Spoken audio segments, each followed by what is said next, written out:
Hello everyone, welcome to Laws Forum. I'm Rohini and let's continue our Constitution series.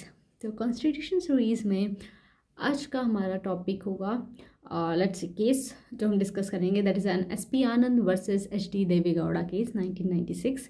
Okay so ये जो case है ये पूरे जो कॉन्सेप्ट जो है इसके अराउंड रिवॉल्व करता है. दैट इज़ अ क्वेश्चन ये आया था कि क्या a person who is a not member of either house of parliament, let's say कोई ऐसा मेंबर जो राज्यसभा का भी मेंबर नहीं है, लोकसभा का भी मेंबर नहीं है, क्या वैसे इंसान को आप जो है as a prime minister appoint कर सकते हैं. तो ये एक क्वेश्चन था. ये पूरा केस हमारा इसी कॉन्सेप्ट के अराउंड रिवॉल्व होगा. राइट. ओके सो देखते हैं केस के फैक्ट्स क्या थे. Right. Okay so let's start. So क्या होता है, जो एच डी देवेगौड़ा जो होता है उन्हें चूज़ किया जाता है कि वो एज ए इंडिया के प्राइम मिनिस्टर. ठीक है. लेकिन the thing is despite not belonging to the either house of parliament, लेकिन वो क्या है, ना तो राज्यसभा से बिलोंग करते ना तो पार्लियामेंट से, राज्यसभा या लोकसभा से. ठीक है. सो द पेटिशनर आर्ग्यूड, यहाँ पे जो पेटिशनर जो था वो ये आर्ग्यू करते हैं that a president of India made a significant and the constitutional error. तो कह रहे भाई कि जो प्रेसिडेंट ने जो है वो बहुत ही बड़ा ग्रेव और कॉन्स्टिट्यूशनल एरर किया है.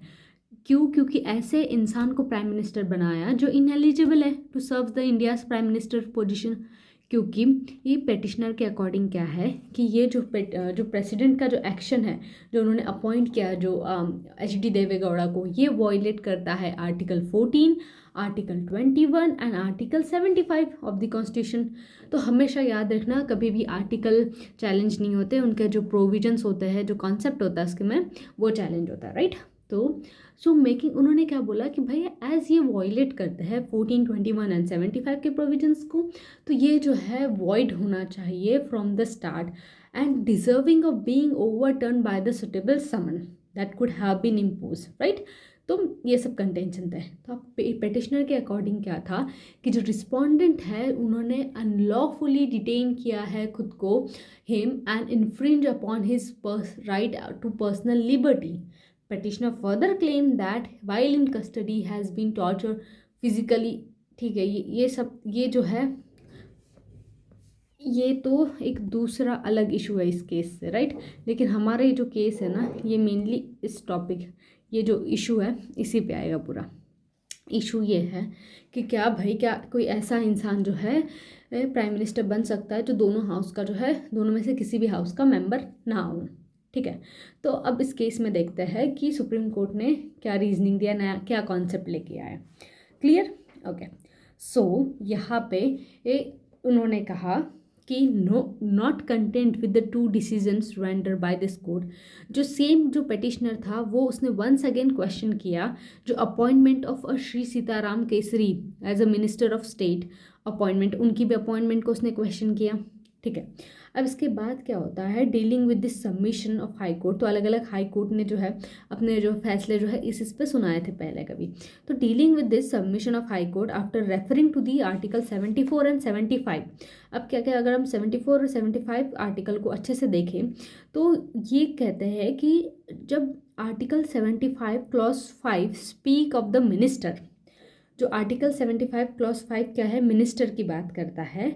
तो it takes within its embrace that minister also who describe in the constitution as a prime minister. क्योंकि प्राइम मिनिस्टर का अलग से कुछ नहीं है. राइट. प्राइम मिनिस्टर भी एक मिनिस्टर ही होता है.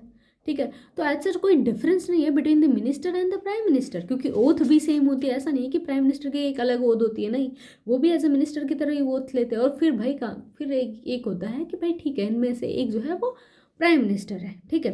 तो एज सच कोर्ट कहता है, भाई सुप्रीम कोर्ट कहता है कि कोई जो डिफरेंस नहीं है between the minister and the prime minister. Right. Okay then हम आगे बढ़े फर्दर. तो जो आर्टिकल 74 की अगर हम बात करें तो आर्टिकल 74 क्या कहता है, council of minister to aid and advise a president. Right. ये कहता है so there shall be a council of minister with the prime minister at the head. Right. To aid and advise the president who shall in the exercise of his function act in accordance with such advice. Clear. So इसके बाद हम आगे देखें तो अगर plane reading करें हम article 75 clause 5 की, तो ये ऑब्वियस है कि जो कॉन्स्टिट्यूशन मेकर है दे डिज़ायर टू परमिट, उनका हमें हमेशा जो इंटरप्रिटेशन करते हैं कॉन्स्टिट्यूशन की, तो हमेशा हमें ये ध्यान में रखना चाहिए जो कॉन्स्टिट्यूशन मेकर है उनका क्या डिज़ायर था। So constitution maker had a desire कि वो परमिट करे ऐसे पर्सन को who is not a member of either house of parliament, कि वो भी जो है वो बन सकता है मिनिस्टर। कब तक?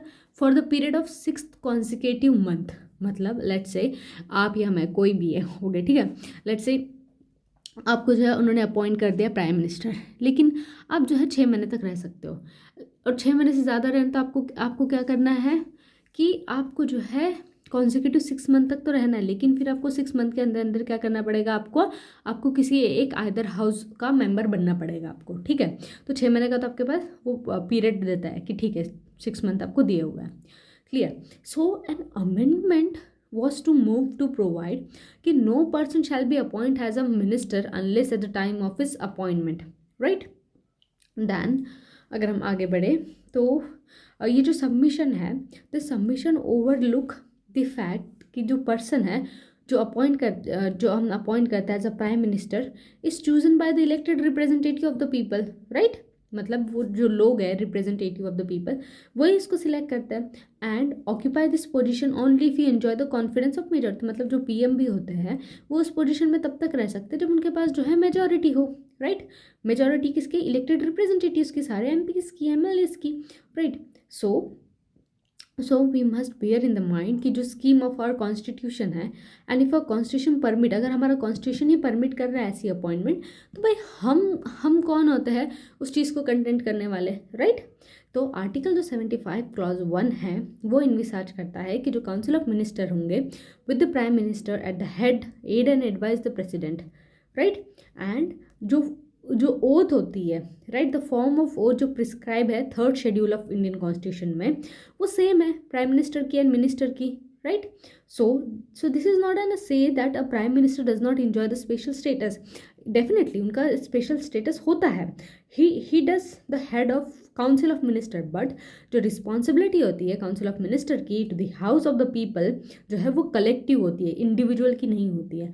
और ना ही कोई सेपरेट प्रोविजन है is to find a dealing with appointment of prime minister.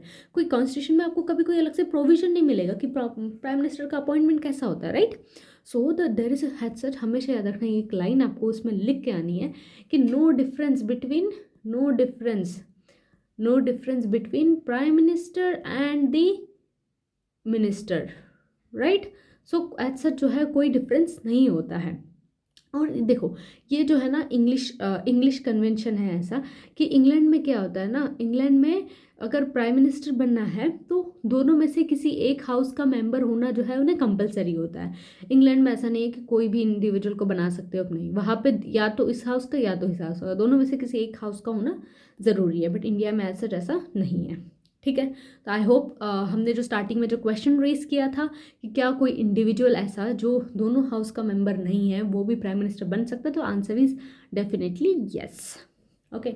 तो इन फ्यूचर हो सकता है आप या मैं भी बन जाऊँ, जस्ट ऑन लाइटर नोट।